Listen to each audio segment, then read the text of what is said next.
Should you offer free shipping? I don't know. If you want to find out, stay tuned. I'll let you know.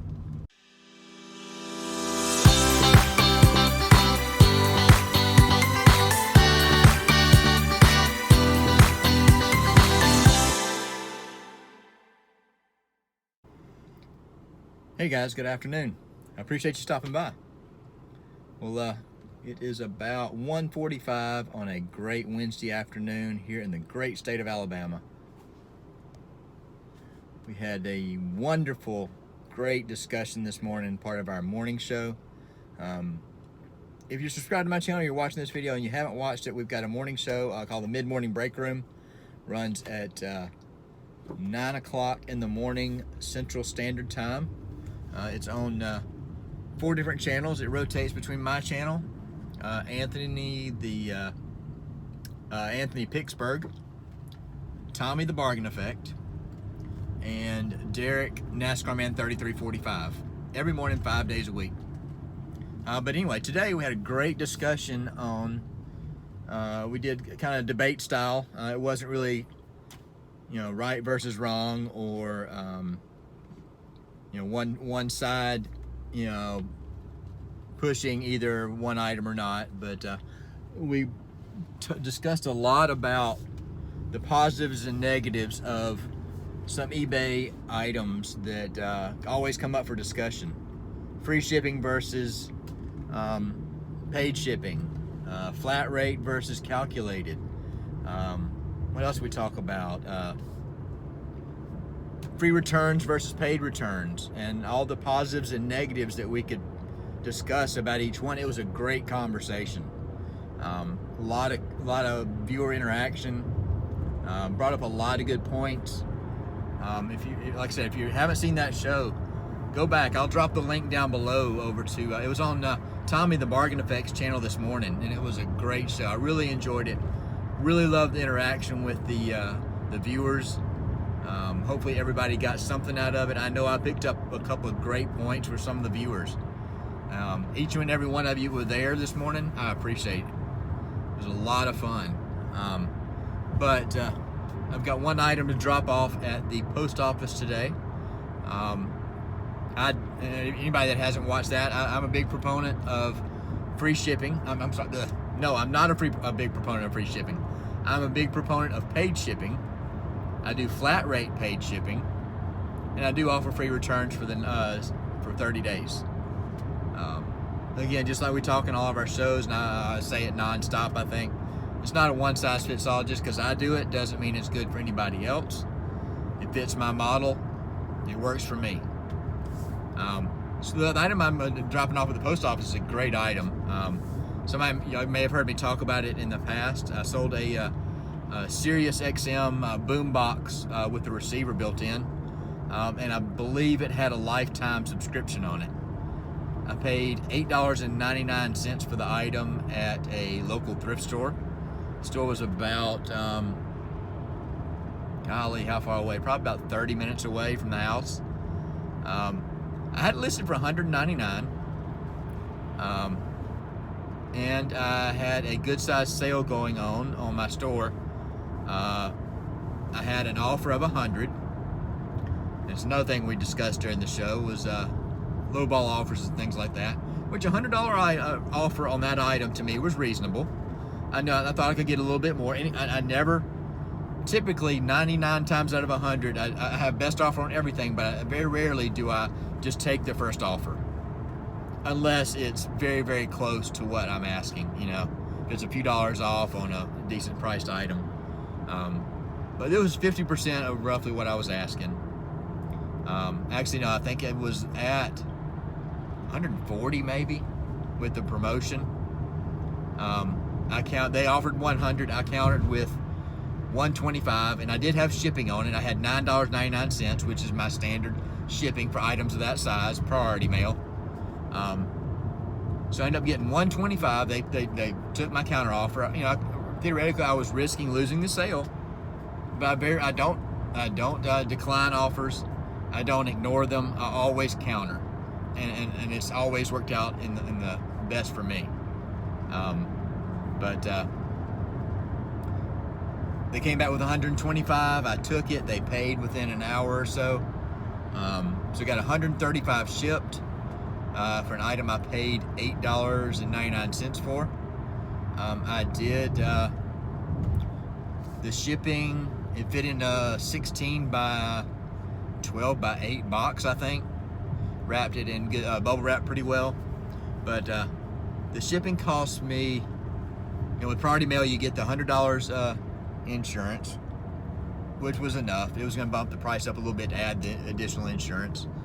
I think the label cost me $11 and some odd cents. So that just kind of reinforces what I've talked about today on shipping. And I do fixed price, and I have certain fixed price rates for different categories and different items, identified in my business policies, which if you don't use business policies, seriously consider that. It's so much easier to just apply a business policy to a shipping business policy to an item versus manually changing the price. I mean, you don't want hundreds and hundreds of shipping policies, but you should be to the point where you know roughly what something's going to weigh, and typically items within the same category are gonna have roughly the same cost to ship. Obviously it depends on where it's going to go, but find something that's right there, in the middle. The way I look at shipping is, some items I'm going to lose a little bit of money, some items are going to make a little bit of money. And in the end, looking at shipping as a whole, it's just a wash for me, which is fine. I'm not looking to make dollars and dollars and hundreds of dollars on shipping. eBay's really kept you from really making, not that there was a big revenue stream before, but back in the late 90s, early 2000s, you didn't pay fees on your shipping. So you would see people selling you an item for a penny and charging you $125 shipping. Obviously that doesn't work anymore. Yeah, just be sure you're using business policies to handle your shipping, and that works out well. But yeah, I think it was I paid $8.99 for the item. It 11 something for the shipping. The fees will be what they typically are. I don't have them in front of me. I'm actually in the car, obviously. But pretty good profit there. If you don't know about those, the SiriusXM radios, they don't sell lifetime subscriptions anymore.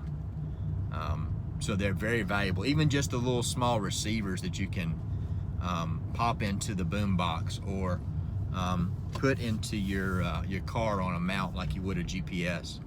And those lifetime subscriptions run forever, and they don't sell them anymore. A lot of people use them when they're camping. I've seen some of them. It was a Jensen, which is not a great brand for the boombox. It did not have the remote. But when I saw it in the store, I recognize what it is, and if I ever see them, I always plug them in. If they've been sitting a while, they will go through and update the channels on them. And the thrift store I bought it at, on their pricing label, they always have the date that it had come in to the store, a date that it was priced. So I knew it had been sitting a while. I kept it for about 3 or 4 or 5 months. I don't remember exactly how long, but in my opinion, long enough to determine that the subscription could cycle off. And I turn it on every month, maybe every month and a half, and it would still go through and update the channels, and it had all the channels that you would get. There's a couple of channels that are on a different tier. I don't remember what they are, like some of the ESPN channels. There's several different channels or categories that only show up on certain tiers of that lifetime membership subscription.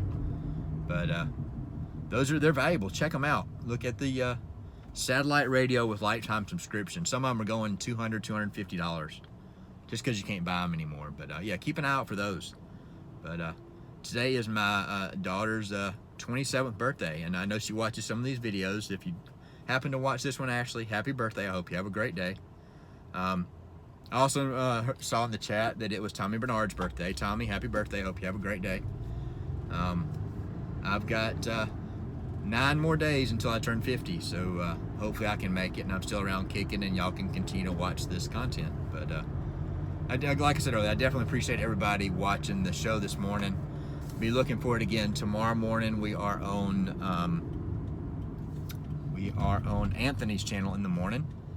We're going to be talking about knowing your numbers. I assume I haven't really talked to him much about it. I assume we'll be talking about your analytics style numbers for eBay, things of that nature. And again, we encourage everybody to participate in the conversation. Friday, we will be on Tommy the Bargain Effects channel again on Friday. I think it'll be a great show. Obviously, all of them are, and I think they all are. But the topic for Friday is going to be how your spouse supports you in your business, and how your business impacts your not your personal life, but you know how your significant other is impacted by your business. So I think that'll be a really fun topic. So hopefully we'll see you the rest of the week every day, and I hope everybody has a great day. Oh, and again, if you like this kind of video, please go ahead and hit that like button. Give me if you don't like it, that's fine. Give me a thumbs down. I have no problem with that. But if you do that, please give me the courtesy of leaving me a comment below. Say, hey, Craig, you don't need to do a video in the car. You're moving too much. Just let me know so I can improve. Also consider subscribing if this is your first time here. Anyway, I hope you have a great day.